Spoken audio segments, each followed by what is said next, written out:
हरिओम। प्रभु जी, जैसे कि आप लोगों को मैसेज दिया था, आज मैं जा रहा हूँ वारणावत पर्वत के शिखर पर एक स्वामी श्रीमद शंकर स्वामी जी से मिलने, जिन्होंने अपने जीवन में ज्ञानगंज की यात्रा की है और महाअवतार बाबा से मिले हैं।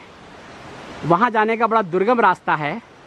अभी मुझे वाहन मिला है, ये करीब 12-15 किलोमीटर तक मुझे ले जाएंगे और उसके बाद वहाँ बिमलेश्वर महादेव हैं, एक मंदिर के आपको दर्शन कराएंगे और उसके बाद फिर हम जंगल के रास्ते जाएंगे शिखर धाम, जहाँ स्वामी जी से मिलेंगे और आपको मिलवाएंगे। ये देखिए, ऐसा रास्ता है। हरिओम हरिओम। ये रास्ता है, जंगल के बीच से जाता है और यहाँ से हम पहुँचेंगे एक बिमलेश्वर महादेव, दर्शन कराएंगे आपको और उसके बाद वहाँ से बड़ा दुर्गम पैदल रास्ता है, उस रास्ते को भी आपको दिखाएंगे। और स्वामी जी का जो मुझे पता है वहाँ है, संकल्प है मेरा, बाकी तो ठाकुर जी जाने। तो उनसे मिलेंगे और आपको मिलवाएंगे।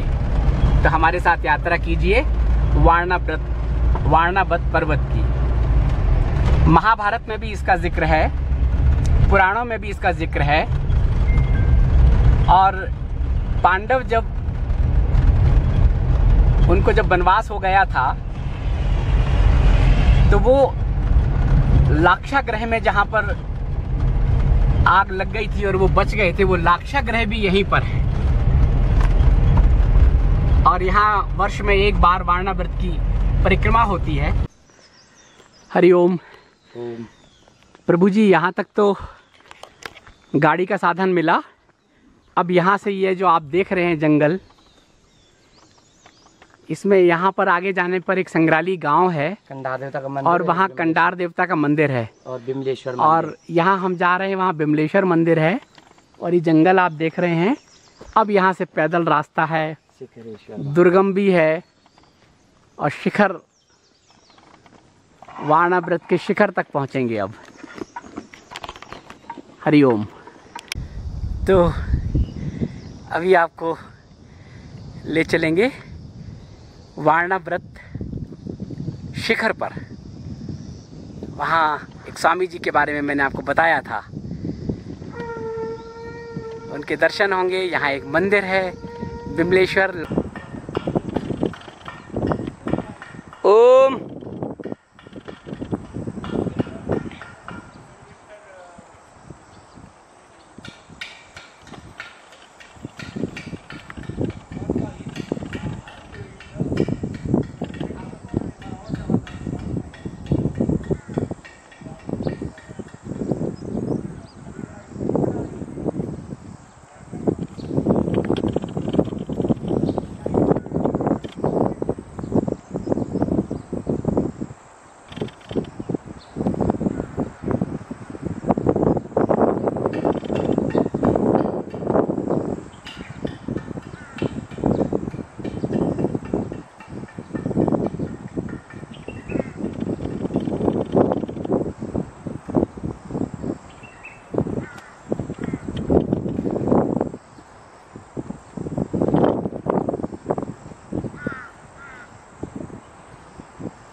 ये स्वयं प्रकट विग्रह है। जी, यहाँ पे स्वयं और शिव जी का एक नाम शिव जी का विमलेश्वर है, जी। विमलेश्वर महादेव। जी हाँ। और पुराणों के आधार पर देखा जाए तो पद्म पुराण में एक श्लोक है, सर्व पाप विशुद्धात्मा रुद्रलोके महीयते विमलेश्वरम परम तीर्थम न भूतो न भविष्यति। सर्व आप जो महाराज जी ने भी बताया था ना शिखरेश्वर में कि यहाँ जो प्रेत आत्मा है, ये भूत आत्मा है, जो भी आत्मा है, सर्व पाप विशुद्ध आत्मा वो भगवान शंकर में विशुद्ध रूप में है किशन से। यहाँ इस सौम्यकाश में विशुद्ध रूप में सर्व पाप विशुद्ध आत्मा, जो पापी आत्मा हो जाए कैसे भी आत्मा है, भगवान शंकर के साथ में यहाँ सर्व पाप विशुद्ध आत्मा और रुद्रलोक ये महीयते। और जो ये रुद्रलोक है, कहते हैं रुद्रलोक महीयते, मही यानी पृथ्वी, यति यानी जो हट से है। तो कहते हैं कि ये काशी सौम्य काशी पृथ्वी से हटके भगवान शंकर के त्रिशूल में महीयते और विमलेश्वरम परम तीर्थम। और ये जो विमलेश्वर परम तीर्थ है, न भूतो न भविष्य, न जो भूत में है न भविष्य में, ये सदा वर्तमान में है। तो ये यहाँ की महिमा है। विमलेश्वर महादेव है, ये विग्रह है स्वयं प्रकट। और आज हमारी यात्रा है शुक्लेश्वर की, और ये हमारी टीम है।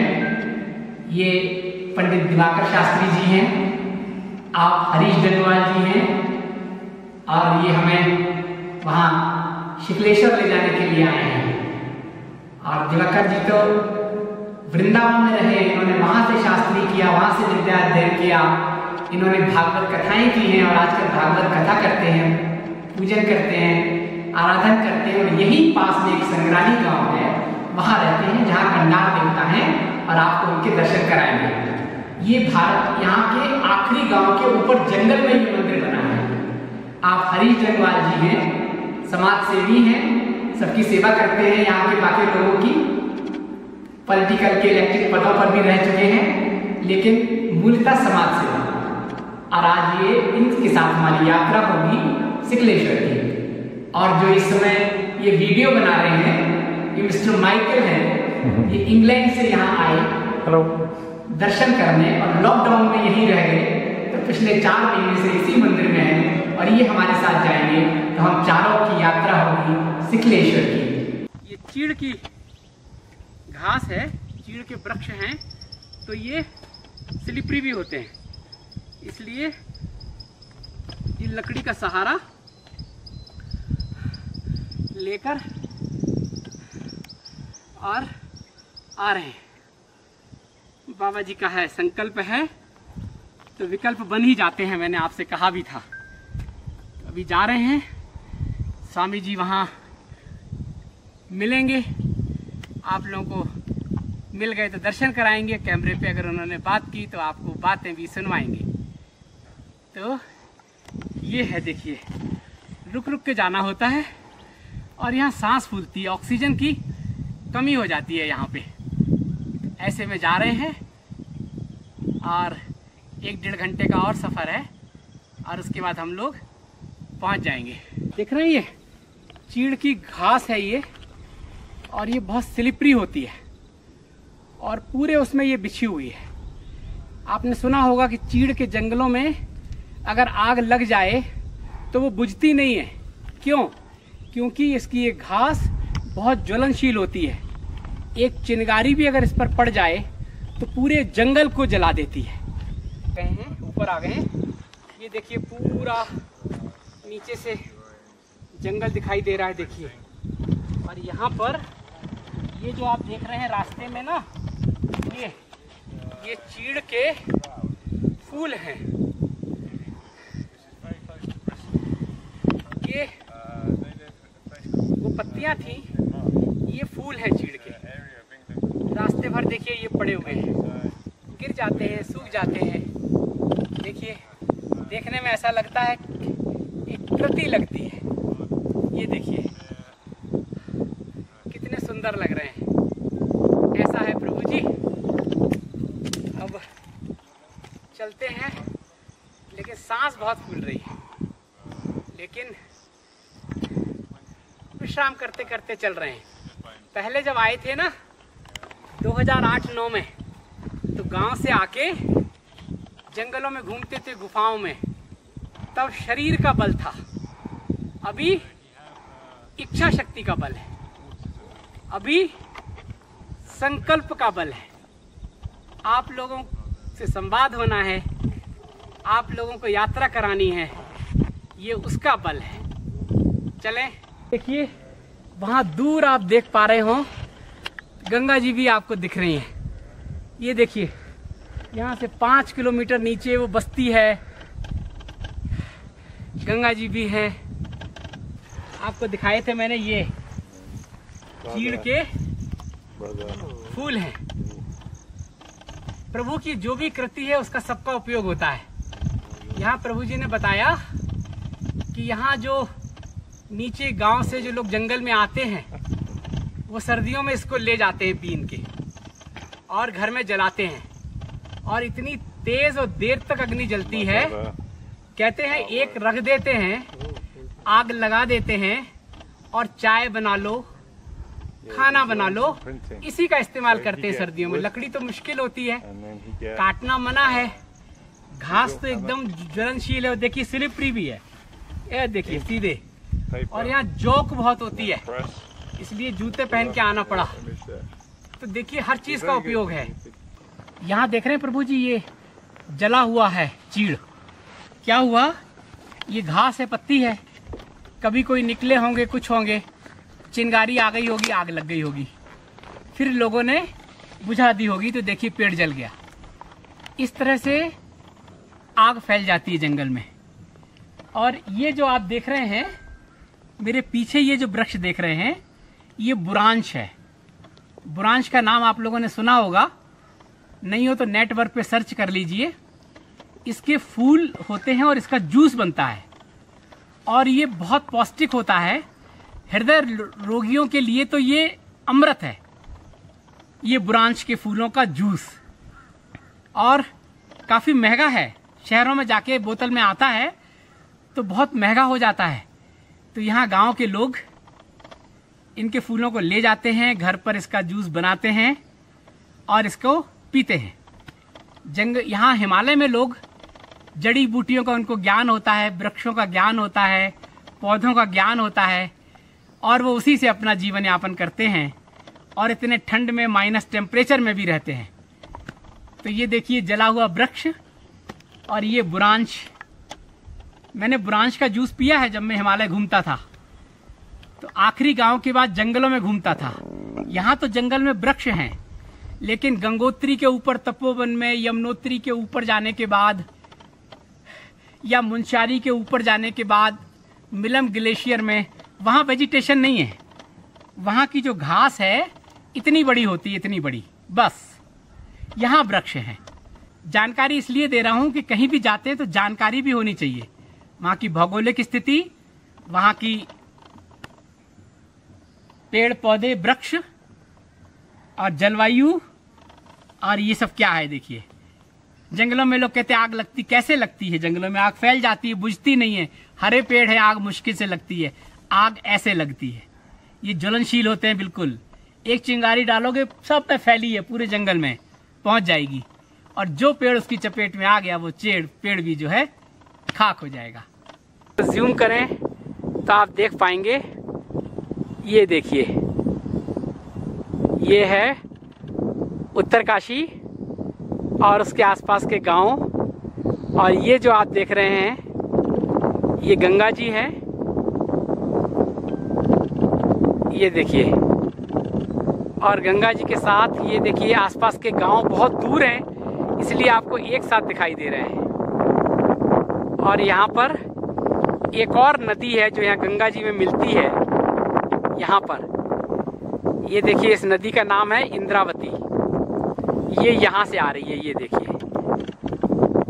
जैसे मैंने आपको पहले बताया था, अस्सी घाट, अस्सी नदी और गंगा नदी में मिली है, संगम था। ऐसे यहाँ इंद्रावती नदी यहाँ से आती है बारिश में, और ये गंगा जी में देखिए मिल जाती है। और वहाँ पर केदार घाट है। और ये देखिए कितना दूर है, लेकिन मैंने आपको जूम करके दिखाया। ये देखिए कितना सुंदर दृश्य है। ये गंगा जी के बारे में एक सूचना आपको और दें, जानकारी दें कि ये गंगा जी देखिए बाएं, ये गंगा जी दरअसल आई हैं यहाँ से, यहाँ से गंगा जी है और गई है इस तरफ। और ये उत्तर काशी की वजह से, चूंकि यहाँ विश्वनाथ का मंदिर है, तो ये पूरा घूम के उत्तर से होते हुए फिर ये वापस अपने उस पे गई। ये देखिए घूम रही गंगा जी, देख रहे हैं आप ये। इसलिए इसका नाम उत्तर काशी है कि गंगा जी विश्वनाथ मंदिर की परिक्रमा करते हुए और फिर वो गई हैं। तो ये उत्तर काशी शहर है, देखिए विश्वनाथ मंदिर है और गंगा जी मेरे लेफ्ट में देख रहे हैं आप, यहाँ से आई हैं और ये पूरी यहाँ से परिक्रमा करते हुए, ये देखिए उत्तर काशी की परिक्रमा करते हुए और फिर ये वापस अपने इस स्थान पर चली गई हैं। इसलिए इसको उत्तर काशी कहते हैं। और ये हमारे मित्र प्रभु जी लोग देखिए बैठे हुए हैं, मेरी वजह से ही विश्राम कर रहे हैं, नहीं तो इनके लिए तो आधे घंटे का रास्ता था। आधे घंटे में पहुंच जाते हैं ये शिखरेश्वर। और शिखरेश्वर नाम इसलिए है कि शिखर का उच्च शिखर है और वहां भी महादेव का मंदिर है। ये देखिए प्रभु जी अब चलने की तैयारी है। प्रभु लोग कह रहे हैं अगर यहीं बैठ गए तो अभी तो 1-1.5 घंटे का रास्ता है, फिर लौटना भी है, तो विश्राम हो गया। ये प्रभु जी देखिए यहाँ से जंगल के बीच में, बिल्कुल जंगल का शिखर टॉप है। यहाँ भी डाउन है, राइट में भी देखिए डाउन है, लेफ्ट में भी और पीछे भी, बस ये टॉप है। हरिओम। तो प्रभु जी आखिर हम पहुंच ही गए शिखरेश्वर। ये जो आप देख रहे हैं सामने सफेद जो आश्रम दिख रहा है, ये शिखरेश्वर महादेव हैं। और आप देखो स्वामी जी भी सामने खड़े हुए हैं, देखिए वो गेरुए वस्त्र में जो आप देख रहे हैं ना, स्वामी जी सामने हैं। और उन्होंने बीच में आधा किलोमीटर पहले किसी को भेजा यहाँ से कि कुछ लोग आ रहे हैं, उनके पास सामान है और वो सामान लेके आओ उनको सहयोग करते हुए। और उनको पता चला था कि हम लोग आ रहे हैं और उन्होंने कुछ भक्तों को नीचे भेज दिया आधा किलोमीटर पहले। और अभी देखिए वो सामने आप देख पा रहे हैं स्वामी जी बैठे हुए हैं, इंतज़ार कर रहे हैं, तो हम लोग चल रहे हैं। देखो प्रभु जी क्या प्रारब्ध है। बड़ी इच्छा थी मेरी बहुत दिन से इच्छा थी। मैं इनसे कह रहा था कि एक बार स्वामी जी से मिलना है, 10 साल पहले मिला। यहाँ का व्यू तो और सुंदर है। माने यहाँ केदार, बद्री, गंगोत्री, जमुनोत्री चारों धाम यहाँ से नजर से यहाँ से ही देखा जाता है। जैसे समतल ही बाद में सीन के दिखाना पड़ता है। शिव शिव। तो जैसे कि आप लोगों से बात हुई थी कि हिमालय के संत महात्माओं से आपका परिचय कराएंगे, इस बार हम आपका परिचय करा रहे हैं स्वामी श्रीमद शंकर स्वामी जी का। मैंने आपको बताया था जिन्होंने ज्ञानगंज की यात्रा की, जिन्होंने महाअवतार बाबा के दर्शन किए और यहाँ शिखलेश्वर में शिखर पर आकर यहाँ पर उनका इस समय आश्रम है, यही उनका साधना स्थली है। अभी इस स्थान के बारे में और यहाँ के बारे में पहले मैं आपको बताऊं तो मैं स्वामी जी के श्रीमुख से ही सुनूं कि यहाँ का क्या विशेषता है, क्या इसका महत्व है, उसके बाद आपको आगे की यात्रा कराएंगे। स्कंद पुराण केदारखंड में ये बात नारद मुनि पूछ रहे हैं और स्कंद मुनि उत्तर दे रहे हैं। हाँ। बोला ये हिमालय के विभिन्न क्षेत्र के बारे में मुझे सुनाया, मैंने भी सुना। इसके बाद सबसे गोपनीय और सबसे सुंदर क्षेत्रों के बारे में मुझे बताइए जो आज तक किसी के ना बताया गया हो, नारद जी ने बोला। हाँ। तब स्कंद मुनि बोला समारहति या शैलं वार्णावत संजकम अश्वमेध सहस्रस्य फलं स्वादय पदे पदे। ये स्कंद पुराण का शिरोभाग जो केदारखंडम उसमें 95 अध्याय में ये वर्णन दे रहे हैं, हाँ, स्कंद मुनि। और विभिन्न स्थान में यावत तिल विजयन भूमिर आच्छादते मुने तत्र तीर्थत्रयम बद्धम ततस्तीर्थमयी पुरी। एक तिल रखने के लिए वारणावत के शिखर पर एक तिल रखने के लिए जितने भूमि ढकता, ये सारे तीन तीर्थ वर्तमान है। पंचकोशात्मकम यस्य यह करोति प्रदक्षिणम सप्तदीपवती तेन परिक्रांता वसुंधरा।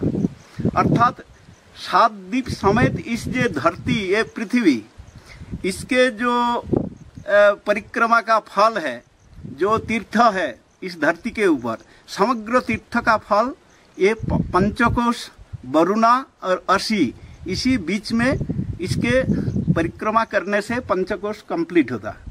तो पंचकोशात्मकं यस्य यह करोति प्रदक्षिणम सप्तदीपवती तेन परिक्रांता वसुंधरा। अर्थात इस वसुंधरा पर जितने तीर्थ है, इस पंचकोशी यात्रा पर ही वही पुण्य फल लाभ होता है।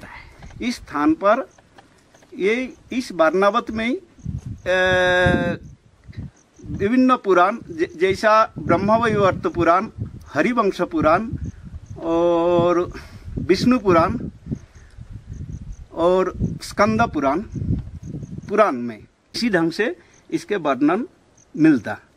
शुद्ध ऐसा ही नहीं, इसमें जो महाभारत है, महाभारत यतुगृह पर्व से लेकर और बहुत सारे अध्याय में इस वारणावत क्षेत्र का वर्णन मिलता। तो इसी वारणावत में जो यतुगृह हुआ था, और यहाँ पर जो मुनि ऋषियों का साधन स्थली, उसका एक है तपस्थली शिखर वारणावत, जिसके बारे में कुंती जी तपस्या करने जा रहे थे। उनका 5 संतान को सुरक्षा के लिए शिव जी के पास प्रार्थना करने जा रहे थे केदारनाथ। तो उस समय, उस जमाना में, आज भी उत्तरकाशी में बर्फ गिरते लेकिन तुरंत गल जाता, लेकिन उस समय वहाँ पर ग्लेशियर थे, ग्लेशियर थी। उत्तरकाशी, हाँ, जो अभी नगर उत्तरकाशी, तो वहाँ पर आकर के चलना असमर्थ हो गया कुंती देवी। तो कुंती देवी इसी कारण वहाँ बोला कि ऐसा शरीर में तो आहार केदारनाथ पहुँचाना मेरे द्वारा संभव नहीं, तो क्या करे। तब उस समय जो मुनि ऋषि थे उनके पास गए और साजेशन परामर्श करा कि क्या करे, मैं तो केदारनाथ जाते जाते तो मेरे शरीर ही नहीं रहेगा, तो मैं कैसे ये करे। तो बोला एक स्थान है इसी निकट में, ये जा सकते, ये है शिखर धाम। ये शिखर वारणावत का शिखर में, हाँ, चले जाओ। वो भी द्वितीय निवास स्थान है शिव जी का। ये वारणावत पर्वत का शिखर है, इसलिए शिखर धाम कहते। हाँ। तो इसी जब काशी अंतर्हित हो गया, काशी अर्थात बनारस, हाँ, बनारस काशी अंतर्हित हो गया, उसमें श्राप पड़ा। हाँ। उसमें इस समय कलियुग में बनारस का आधा महत्व है, पूर्ण रूप से इसी काशी में है। अच्छा। उत्तर काशी, जो वारणावत के गोद में बसे हैं। और ये वरुणा, असी, हाँ, वाराणसी, अच्छा, उत्तर काशी। अच्छा। ये इधर वरुणा, हाँ, इधर असी, वरुणा और असी बीच का जो क्षेत्र है, ये है वाराणसी। ये आप अभी जो बैठे हैं, अभी वाराणसी क्षेत्र का एक बीचों बीच आप बैठे हैं। अच्छा, अच्छा, अच्छा। और इसी क्षेत्र के बारे में वही कहा कि शिखर धाम ऐसा है जो यावत तिल विजयना भूमि आच्छादते मुने तत्र तीर्थत्रयम बद्धम ततस्तीर्थमयी पुरी। यह है शिखर धाम, जहाँ आप बैठे हैं इस समय। यहाँ से आप प्रति मुहूर्त में, अभी तो बादल छा रखा, नहीं तो यहाँ से केदार, बद्री, गंगोत्री, जमुनोत्री, शिवलिंग, केदारडोम, भागीरथी 1, 2, जमुनोत्री ग्लेशियर, बंदरपुर, सब यहाँ से बैठे आपको देखा जाएगा। और कभी आइए, जो आपका मेघमुक्त दिन में, जो आपको ये यहाँ का स्वर्गीय एक निसर्ग सौंदर्य आपको मोहमुग्ध कर लेंगे। व्यास जी का और एक सिद्ध स्थान इसी वारणावत क्षेत्र में है, जो यहाँ से 10-15 मिनट का रास्ता है। वहाँ एक व्यास गुफा है, जो यहाँ इसी स्थान पर महाराज युधिष्ठिर 2 बार यहाँ पर पदार्पण किए थे, व्यास जी से मिले थे। व्यास जी के मिलने के लिए हस्तिनापुर से यहीं पर आए थे महाराज युधिष्ठिर। अच्छा। इसके वर्णन आपको महाभारत में मिलता है। में हाँ। तो ये जो ज्ञानगंज घाटी का जो spaceless and timeless, spaceless timeless माने जहाँ पर समय शून्य भूहीन, भूहीन समय शून्य। कुछ ब्रेन में आ रहे हैं? कुछ नहीं, समय शून्य, समय है ही नहीं। जाते जाते समय पीछे बैक में चलेगा। तुम जवान में पहुंचो तो किशोर बन जाओगे, तुम बूढ़ा होकर के जाओ तो जवान होकर के आओगे। मेरे किताब से ही दिखाया। हाँ। जो मैं जाते समय जैसा बूढ़ा था, जब बाहर निकल करके आया उसके बाद फोटो देखो। तो ये है स्पेसलेस घाटी जिसके ज्ञानगंज कहते हैं। तो उस ज्ञानगंज घाटी का यही स्थान है जो ज्ञानगंज था पहले। अच्छा। आज से 4000 वर्ष पहले, 4000 वर्ष पहले यही ज्ञानगंज है। जहां आप बैठे हैं यही ज्ञानगंज का अवस्थान था, रहा। क्योंकि ये देखिए प्राचीन नाम संग्रीला ग्राम, संग्रीला ग्राम सामने। हाँ, संग्रीला घाटी। तो संग्रीला ग्राम सामने है। ज्ञानगंज, गंज, गंज का अर्थ जनपद। तो ज्ञानगंज, ज्ञानजा ग्राम है। महातपा बील जो ज्ञानगंज का अध्यक्ष महातपा ऋषि, जो वराह पुराण में लगातार 17 अध्याय तक, 17-18 अध्याय तक लगातार इसका वर्णन मिलता महातपा ऋषि का। वही ऋषि का स्थान यहाँ ज्ञानजा गांव के सामने जो टनल के तरह वहाँ आपको एक बड़े सुरंग है। अच्छा। हाँ, वही है महातपा बील है। ततो वही दक्षिण भागे बीलम एकम महत्तरम तस्मिन महातपा नाम ऋषिर अस्ते स्मरण हरिम। जहाँ वही एक झरना का वर्णन है, उसके हम लोकल भाषा में हारूना झरना कहते हैं। हारूना जो साल जाते आते समय हारूना झरना। तो उस हारूना झरना का भी वर्णन है। तो उसी का वर्णन के बाद सेकंड श्लोक में, उसके द्वितीय श्लोक में ही वर्णन कर रहे हैं स्कंद मुनि। तो वही दक्षिण भागे, उस झरना का दक्षिण भाग में, तो वही दक्षिण भागे बीलम एकम महत्तरम, बील अर्थात सुरंग, बीलम एकम महत्तरम, महान सा एक महान बील है। तस्मिन महातपा नाम ऋषि अस्ते स्मरण हरि, जहाँ महातपा नाम से एक ऋषि वहाँ का निवास करते हैं। तो महातपा ऋषि का तपस्थली इसी का इस वर्णावत में आपको यहाँ ही मिलेगा। अर्थात इसी 4000 वर्ष पहले, 4000 से 4500 वर्ष पहले ये ज्ञानगंज यही था। क्योंकि वो स्पेसलेस घाटी एक मकड़ा के जाल के तरह है। मकड़ा के जाल से, मकड़ा के जाल जैसा गुब्बारा होता ऐसे ही है। वो सड़ता भी है, बढ़ता भी है, घटता भी है और उसके स्थान परिवर्तन भी करते हैं। इस हिमालय में विभिन्न स्थान में उसको मिलता। तो मेरे जो किताब आपको दिया अलौकिक ज्ञानगंज, इस किताब में आप देखना हर कदम कदम मेरे वर्णन है। 12 वर्ष पहले मैं स्वामी जी से मिला था उत्तरकाशी में, जब मैं अपने हिमालय की यात्रा में था, तपोवनी माता के आश्रम, तपोवनी माता जी के आश्रम में। और स्वामी जी जब जैसे थे अभी और यंग लग रहे हैं। मैं इसलिए भी इनसे अपना संपर्क जोड़ रहा हूं कि मेरे सदगुरु श्री देवराहा बाबा, मैंने आपको बताया था कि वृंदावन में मैं देवराहा बाबा, आनंदमयी माँ, नीप करौली बाबा के सानिध्य में रहा। स्वामी जी बहुत पहले वृंदावन में रहे, आते जाते रहे। पश्चिम बंगाल का शरीर है, 30 वर्षों से 3 दशकों से लगभग इस हिमालय की चोटी पर हैं।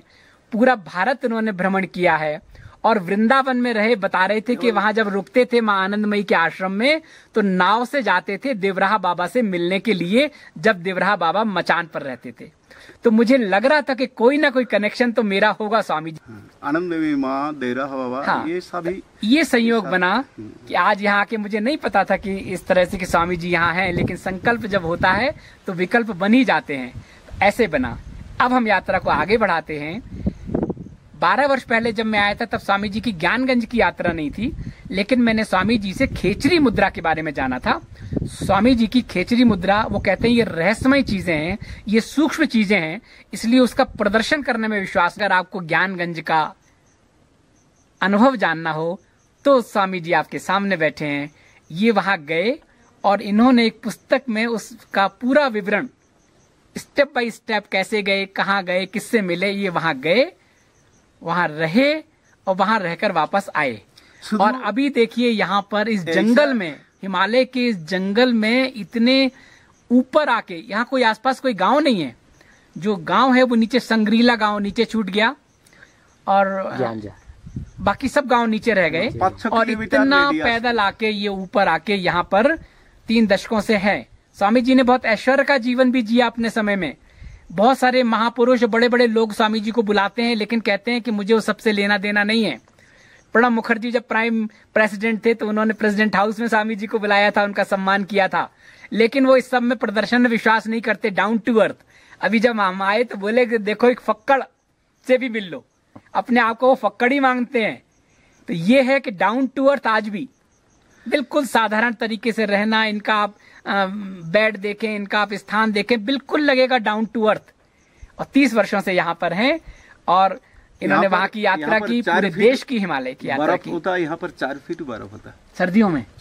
देखिए शीतकाल में बता रहे हैं यहाँ पे 4 फीट बर्फ होता है और 4 फीट बर्फ के सब बंद डूब जाते हैं। इन्होंने यहाँ अपनी कॉटेज बनाई है, कुटिया है, आश्रम में रहते हैं। पानी की व्यवस्था नहीं है। रेन पानी, जो बारिश का जो पानी आता है उसको ये संग्रहित करते हैं। मैंने गुजरात में, राजस्थान में देखा है, द्वारका में तो खारा पानी है, वहां भी लोग बरसात का पानी ही इस्तेमाल करते हैं। पहली बारिश को जाने देते हैं, दूसरी बारिश का पानी इकट्ठा करते हैं। यहाँ भी स्वामी जी ने वही व्यवस्था की हुई है कि यहाँ कोई नल नहीं है, कोई टोटी नहीं है, आसपास कोई पानी नहीं है, तो वही बरसात का जो पानी है, बर्फ भी सब स्टॉक हो जाता है। हाँ, और बर्फ जो गिरता है बता रहे 4 फीट, उसको वो स्टॉक कर लेते हैं। और स्वामी जी ने पूरे भारत का भ्रमण किया है। अब कुछ विशेष अनुभूतियां जो स्वामी जी की हैं वो मैं स्वामी जी से पूछना चाहता हूँ। हाँ, तो ये है, केवल भारत ही नहीं, ब्रह्मदेश, तिब्बत, नेपाल और भारत का कोने कोने जैसा छन्नी के तरह मैंने इंडिया का सारे सर्वत्र, द्वारका से कामाख्या और हिमालय से कन्याकुमारी सर्वत्र में गया, लेकिन कहाँ पर कुछ नहीं मिला। एकमात्र जो मिला वही है तिब्बत, ज्ञानगंज, तिब्बत में। हाँ। तिब्बत का जो शिक्षा है वो शिक्षा केवल बोलने लायक नहीं, सीखने चाहे। इसी कारण मैं कहते 1 drop of practice better than ocean thoughts and thousands of resolution. 1 drop of practice, कोई भाषण नहीं। हाँ। भाषण से कुछ मैं विश्वास भी नहीं करता। इतने भाषण से कुछ भी विश्वास नहीं है जब तक ना अपना अनुभव हो। इसी कारण मैं प्रैक्टिस कराते, जो स्पिरिचुअल योग केवल योग है, फिजिकल, मेंटल और स्पिरिचुअल। हाँ। तो फिजिकल तो ये रामदेव आदि सब लोग करते। हाँ, ये व्यायाम है, शरीर के व्यायाम, ये व्यायाम है। व्यायाम है, ये भी ठीक है। मैंने स्वस्थ रहे, सुखद रहे, शरीर तो सबसे पहले शरीर को ही स्वस्थ होना चाहिए। मीडिया तो यही तो मीडिया है। अंदर जाने का मार्ग भी यही है, यही माध्यम, यही है माध्यम, तो यही है। तो इस ठीक है, ये भी कोई उपेक्षा नहीं है, ये भी जरूरी है। तो इसके ऊपर एक है मेंटल और स्पिरिचुअल, फिजिकल, मेंटल और स्पिरिचुअल। स्पिरिचुअल योग जो है वह है कुंडलिनी चैतन्य, कुंडलिनी ऊर्ध्वगमन, कुंडलिनी ऊर्ध्वगमन प्रक्रिया और चक्रभेद। एक एक का शरीर का जो रीढ़ हड्डी के अंदर जो एक एक ग्लैंड है, हाँ। उसके सिक्रेशन कराना, और उसको सिक्रेशन के साथ साथ आपका जो अपना अनुभव, और उसके बाद कुटस्थ से जब आपका आत्म ज्योति बाहर निकालेंगे, हाँ। तब आपका लाइट का वेलोसिटी में आपका उसको जहां खुशी आप ले जा सकते। अभी स्वामी जी ने आपको उत्तरकाशी के बारे में, वर्णाव्रत के बारे में, हिमालय के इस शिखर के बारे में और इसका ज्ञानगंज के बारे में जानकारी दी। अभी हम इसको, अपनी इस चर्चा को आगे बढ़ाते हैं।